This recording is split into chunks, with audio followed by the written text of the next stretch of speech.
Welcome to the magical world of G. Michael Vasey podcast, where together we will explore the edges of reality. True tales of the paranormal, strange tales of magic and fairy, reality-focused poetry, and much, much more. Join me, G. Michael Vasey, in my magical world.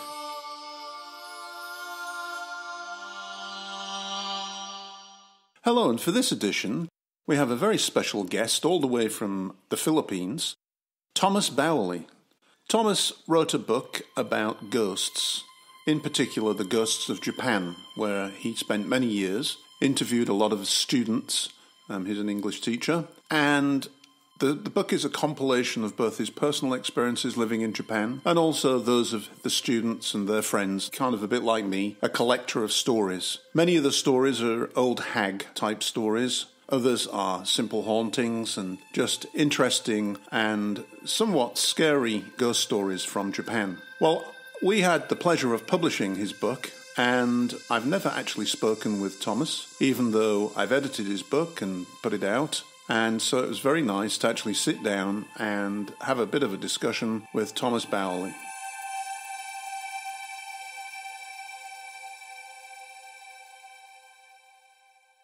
Originally, I never sought out anything supernatural or strange. These things just kind of came to me. It continued to happen throughout my life so often that it just came to become the natural thing, to be supernatural things happening. And the first thing I remember is when I was a little kid, like maybe 4 or so, I would hear this woman's voice calling my name. It was in my right ear. And it was always a really warm, loving voice, but I always felt like there was someone walking there next to me, kind of looking over me. All my life I've been listening for that voice to try and hear it again. She'd call my name. But the first time I ever saw anything weird, I was about the age of 7 or 8.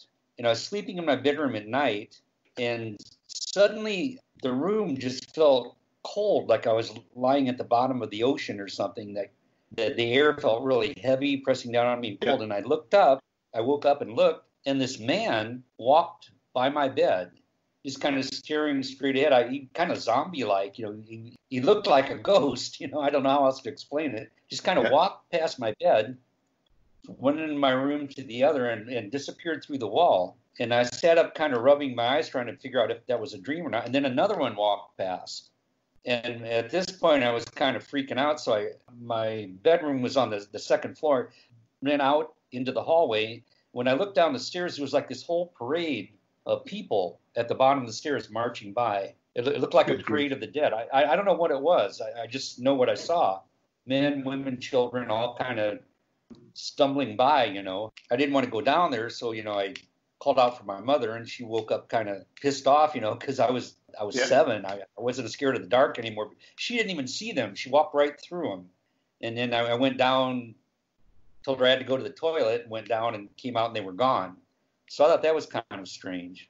Do you think they were ghosts, or do you think they were images of your past lives, or some sort of thing like that? Yeah, I don't know. My whole experience of the supernatural hasn't involved much thinking or active participation on my part. These things just kind of come to me. Since living in Japan, now they have a belief there are like ghost highways that souls travel along from point A to point B. I don't know if that's true or not, but that seems to make sense with what I saw, but I don't know. Right. And do you think you're mediumistic? Do you think you would have the talent to be a medium? Have you ever tried to talk to them and pass on information to living people, that kind of thing? Well, yeah, I think I'm the Japanese. I lived in Japan for 30 years, and that's where I had a lot of the ghost sightings, a lot of the supernatural activity. And the Japanese have a saying. They say, you are reikon ga sugoi, which means the inspiration to see ghosts. And they just kind of believe it's like a talent you have. Like, this guy plays tennis, this guy is a good football player, and this one sees ghosts. And they all told me I was. So, it's funny, though, because, I share this with you. I grew up seeing ghosts. I, too, can recount experiences of being in my bedroom and seeing a ghost walk through a wall. My brother saw it, too, actually, which was a good verification. But as I've gotten older, I've managed to, I don't know, somehow I've more or less managed to suppress it. But I still have psychic sort of experiences, but of a different kind now. When wanting to explore psychically something, I often can have visions and perceptions, but it sounds like you have continued throughout your entire life to see these things. And Yeah. the book that you wrote, you put a lot of content in there. And I've always wanted to ask you, because we've never actually spoken, I've always wanted to ask you, how do you pronounce that Japanese word that means like sleep paralysis or the old hag? Is Kanashibari. There you go, Kanashibari. Which literally translates into held down by metal bonds, metal things, because that's how you feel. You're held down and you can't move, right? Yeah. But they see it as a supernatural thing, and a lot of them, there's been a lot of explanations that often it's because you're tired and your mind wakes up before your body, which sometimes I think that's true. I think many cases it is just a physical response. We're talking about you're held down and you can't move, But in many cases, they see things. They see ghosts. They hear things whispering in their ears, and it happens a lot in Japan, especially to Japanese women for some reason. Whenever I was talking about it, like a third of the women in the room in Japan would say, "Yeah, I've had that," and some repeatedly. And Kanashibari, say. Talking about the book, I mean, it's a tremendous collection of stories with some accounts of your own experiences. How did you get those stories? I mean, what was the secret to that? How did you collect those stories? Well, I am a writer for one point, and I'm very interested in folklore and stories. I'll have to tell the story, okay, about the ghost that haunted me in Japan, and that resulted in that, okay?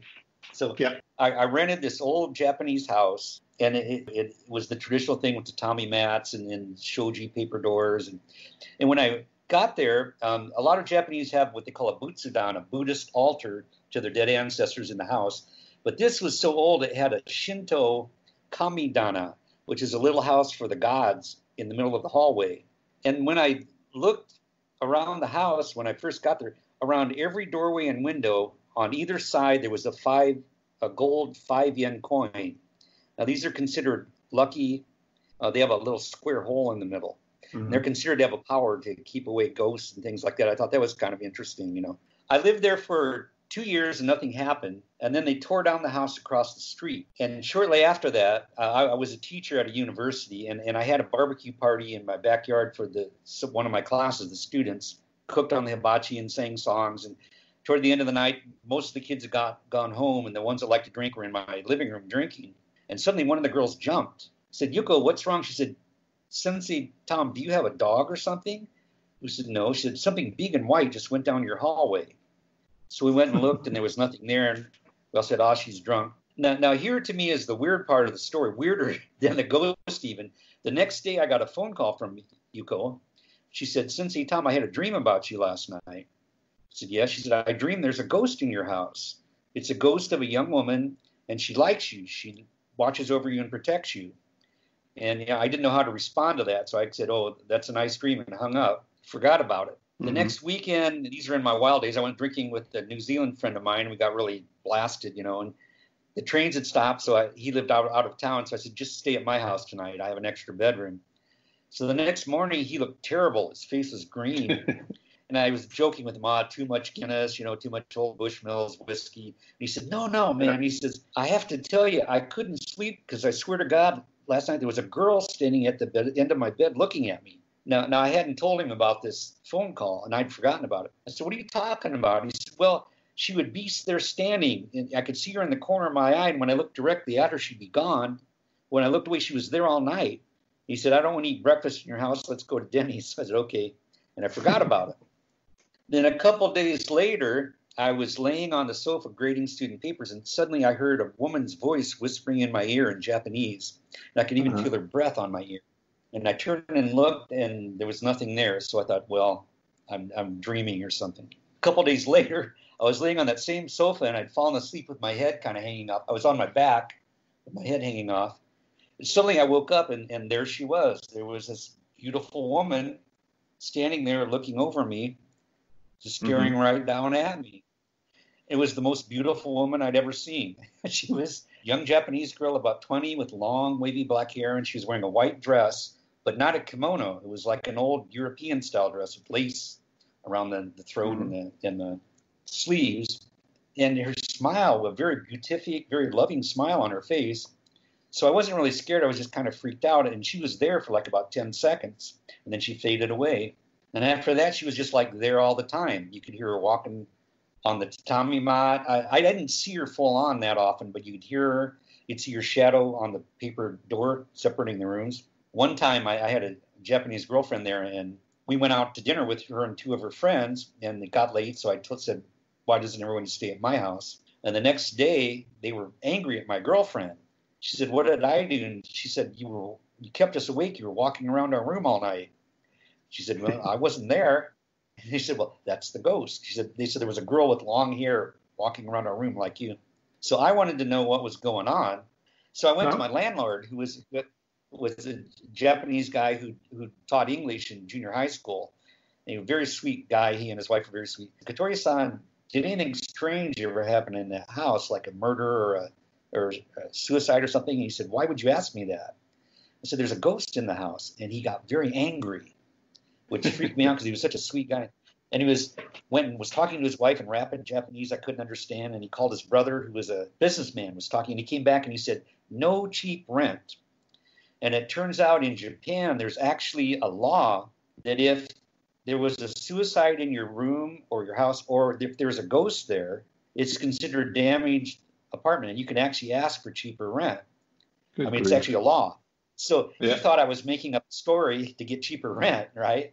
So I just said, no, rent's fine. There is a ghost there. Who is it? I want to know who this woman is. And he said nothing happened in his house, but in the house across the street, the one they knocked down, when he was a little boy, this would have been about 1930, around the corner of where we were, there was this private girls' high school and junior high school. Very beautiful teacher that lived in that house. And everyone loved her. She just seemed so full of life and everything.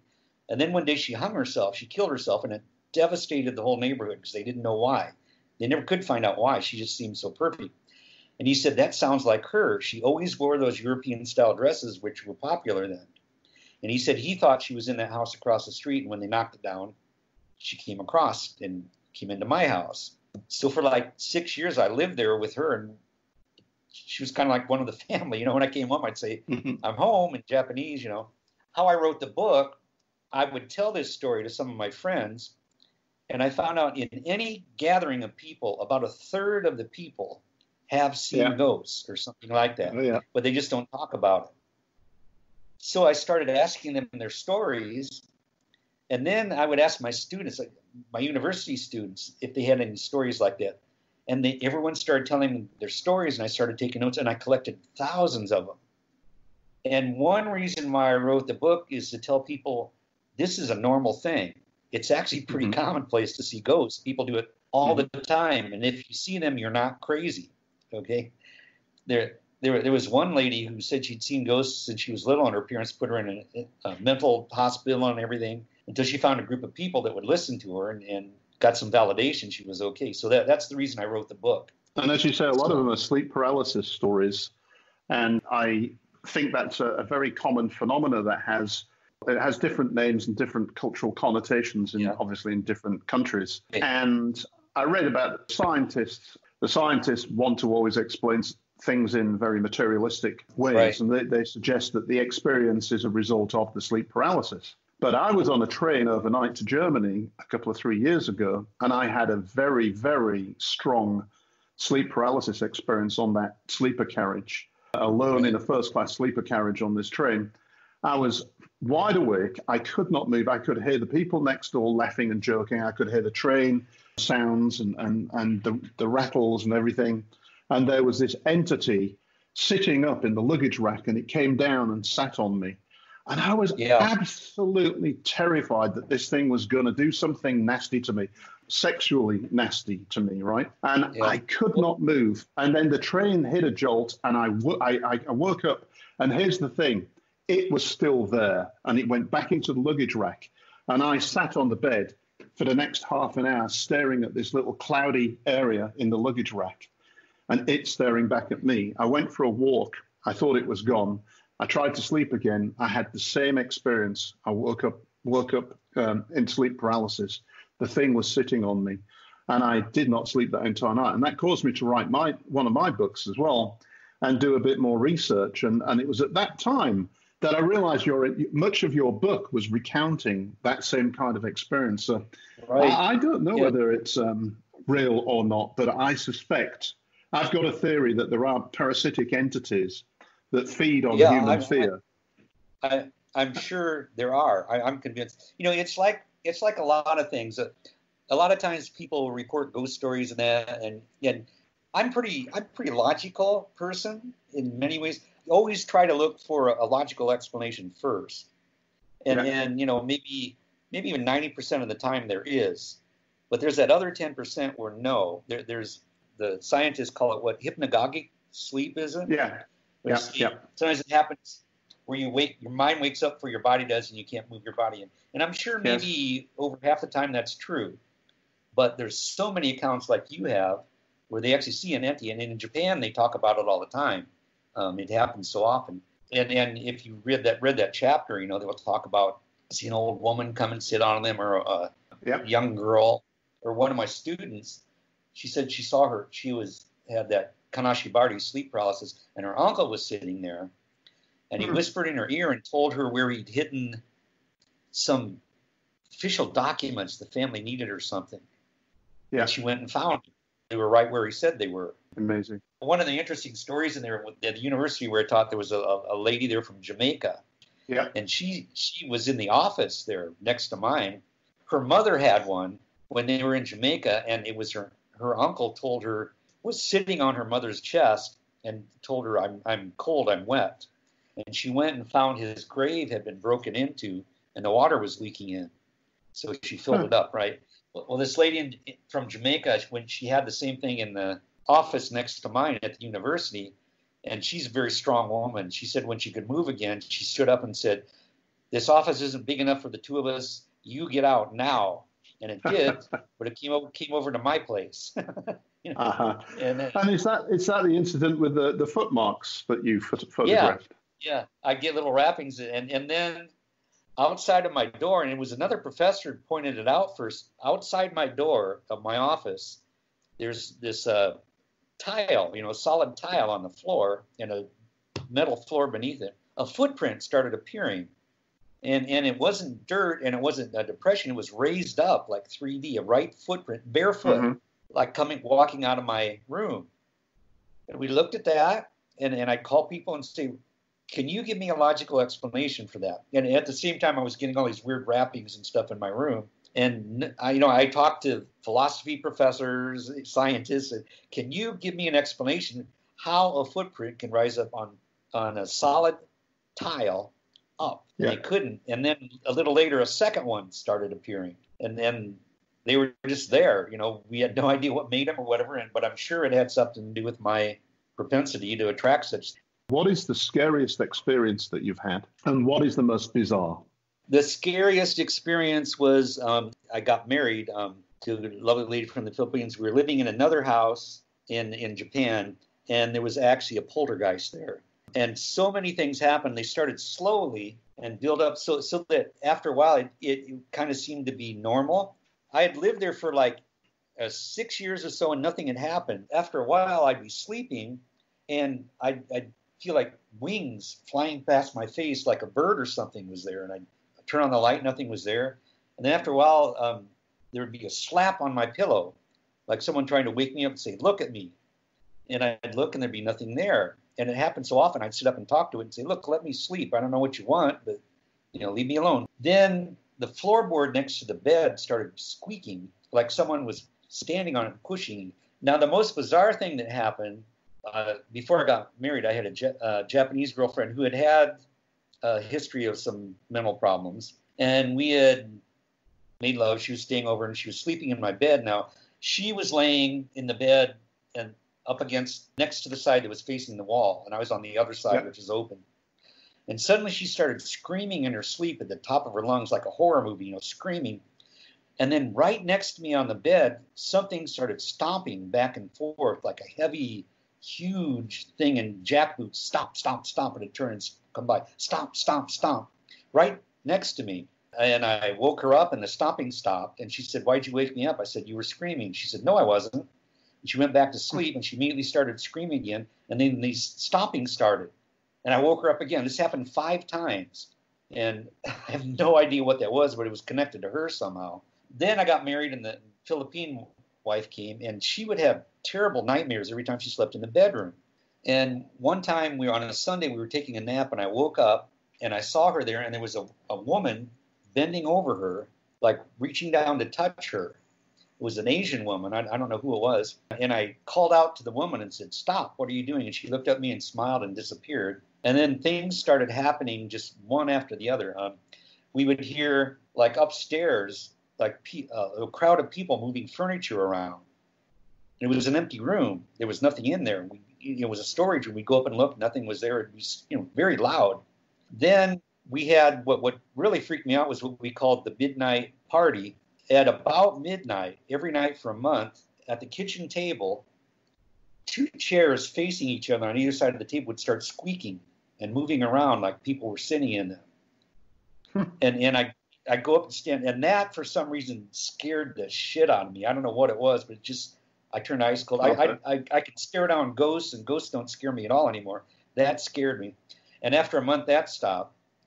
And then a fog would sometimes come into the room and descend about halfway down the room, and the entire upper half of the room would be filled with this swirling fog. And it's one thing after the other. One time, I was taking a nap in the living room, and it had 2 doors leading out, one to the kitchen and one to the bedroom. And I saw this woman with black hair walking away. I thought it was my wife. And I called out to her, and my wife came and said, "Who are you talking to?" It wasn't her, And then after a while, we started getting hit. Like I'd get punched so loud you could hear it clear across the room. It didn't really badly hurt me, but you could hear, Yeah. We finally left that house, moved out, and spread salt across the doorway like they do in Japan to make sure it didn't follow us. We moved to a new house, and we were unpacking, and my wife and daughter went out to the store to get something. And I was standing in the hallway, and suddenly this tall black shadow man appeared at the end of the hallway. Very tall, very lean, just dark, just a shadow. And he came walking down the hallway. Didn't seem to know I was there. Didn't seem to notice me. And when he walked, like how a light will light up the room around him, he just threw shadow around him and walked right past me, just a few inches past. And I didn't get a bad feeling from him. I've seen enough ghosts to know when something's threatening, so I didn't mention it. I thought, I won't talk about it. The next day, my wife said to me, "Have you seen the shadow man?" I said, "Tell me what you saw." And in that same hallway, she saw the same guy. The next day, I was going up the stairs to the 2nd floor, and the shadow man was coming down the stairs right toward me. And he suddenly stopped and looked at me. I couldn't see a face or anything, but he stopped. He had noticed me, and he turned around and ran. And we never saw him again. So that's the only story I know where I actually scared the ghost. I don't know what it was. One of my friends said maybe in his universe you were the ghost, but absolutely, that's very possible. Do you have any? Just last question. Do you have any theory then what ghosts are, or what you're experiencing and why? I think there are several things that we call ghosts. All of them very different. Some of them are the souls of dead people that have died and hang around. You see Uncle Charlie or whatever. I think there are entities, as you said, like Kanashibari, that are spirits, some good, some bad, that are like part of nature. There are things that are like recordings where historical events happen. These are like in the manors in England where you see they see the same thing over and over. The ghost woman descending the stairs, always in the same place at the same time, and that just seems to be some kind of recording process. I don't even know if there's an intelligence there or not. And if people want to find out a little bit more about you or anything, where would you recommend they went to? Do you have a website or? Well, for one thing, check out my book, Kanashibari, Thomas Bauerle, True Encounters with the Paranormal in Japan. You can contact me at my email at toulousetom.com, and I will give information. I will be putting up a website soon. Finishing writing another book about my weird experiences where I encountered witches in the Philippines and a lot of ESP synchronicity things that have happened to me. Well, our thanks to Thomas. I think we'll have to have him back another time. very keen to hear more about the witches and to hear more about the new book that he's working on. And as usual, before I leave you, I'd like to read you another one of my poems. It's called The Visitor. It's from Moon Whispers. It was some strange time in the morning. So early it was still night and without sunlight. The air was so cold you could hear a pin drop. I shivered involuntarily and tried to sleep. But there it was again. The deepest of sighs rattling like a death breath. My blood ran cold. I strained to listen, hearing the loudness of total silence. But there it was again. A scraping, rustling sound scratching along the hallway. My heart palpitated. At any moment now that door will begin to open. At any moment now I will scream with all my lungs, and there will be nothing there. Nothing there at all, and I will lay and pray that the morning sun rises soon, illuminating my room, and ensuring that my ghostly visitor stays away throughout the day. I'd like to thank our guest, Thomas Bauerle, for speaking to us from the Philippines about Japanese ghosts, and in particular recommend that you do take a look at his book, which is Kanashibari, True Encounters with the Paranormal in Japan. It's also available, by the way, as an audiobook narrated by Kay Mondegreen. I highly recommend it. It's full of creepy stories, and it's extremely well written. All 5-star reviews for Thomas Bauerle. Thank you very much for listening. Please do like and follow this podcast. That's very important to me. And hopefully we'll see you again in the very near future. Thank you.